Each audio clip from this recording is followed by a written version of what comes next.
Աստված արդար է։ Արդար բառը խոսում է Աստծո բարոյական գերազանցության մասին։ Ըստ Աստվածաշնչի, Աստված բացարձակապես արդար է և հետևականորեն գործում է իր կատարյալ էության համեմատ։ Աստծո բնույթի կամ նրա գործերի մեջ չկա որևէ սխալ կամ անճշտություն։ Նա երբեք չի լինի այնպիսին և չի անի այնպիսի քայլ, որի համար իրեն հնարավոր լինի արդարացիորեն մեղադրանք ուղղել։ Նրա գործերը, պատվիրանները և դատաստանները բացարձակապես կատարյալ են։ Սաղմոս 11:7-ում ասում է, որովհետև Տերն արդար է և արդարություն է սիրում,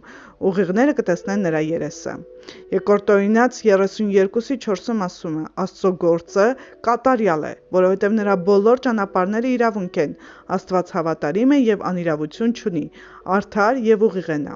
Աստծո արդարությունը ոչ միայն նկարագրում է նրա բնավորությունը, այլև նրա հարաբերությունը իր արարչության, հատկապես մարդկության հետ։ Ըստ Աստվածաշնչի, Աստված իր կամքը բացահայտել է բոլոր մարդկանց համար իր արարչության, ինչպես նաև մարդու խղճմտանքի միջոցով։ Նաև ամենապարզ ձևով բացահայտել է իրեն իր խոսքի, Աստվածաշնչի միջոցով։ Ուստի ամեն մարդ դատվելու է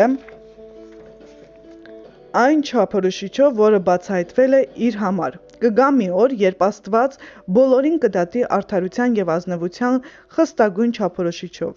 վարձահատույց լինելով կատարած բարու համար և պատժելու չարը։ Սաղմոս 9:7-8 խոսքերում ասում է. «Բայց Տերը հավիտյան կա, նա իր աթոռը պատրաստեց դատաստանի համար, և նա այս աշխարհը արդարությունով կդատի, և ազգերին ուղղությունով իրավունք կտա, որովհետև Աստված ամեն գործ բերելու է դատաստան, ամեն ծածուկ բանի հետ, թե բարի, թե չար» Ժողովող 12:14։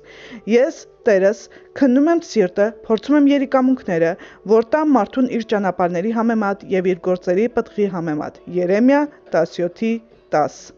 Մենք պետք է գիտակցենք, որ մարդկանց հանդեպ Աստծո դատաստանը անհիմն և դաժան չէ։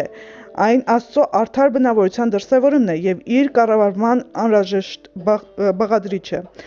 Այն Աստված, ով կհրաժարվեր չարությունը պատժելուց, չէր լինի սիրող, բարի կամ արդար։ Այն արարչությունը, որտեղ չարությունը չի զսպվում և դատվում, շուտով կգնա ինքնաոչնչացման։ Հանդիպե՞լ եք այս Աստծուն։ Աստծո մասին խոսելը մեկ բան է, սակայն Աստվածաշնչում նրա փառքին հանդիպելը մեկ այլ բան է։ Որտեղ Աստծուն իրապես ճանաչում են, ամբողջ մարդկությունը ոչինչ է դառնում։ Նրա սրբության նվազագույն առկայծումը խոնարհեցնում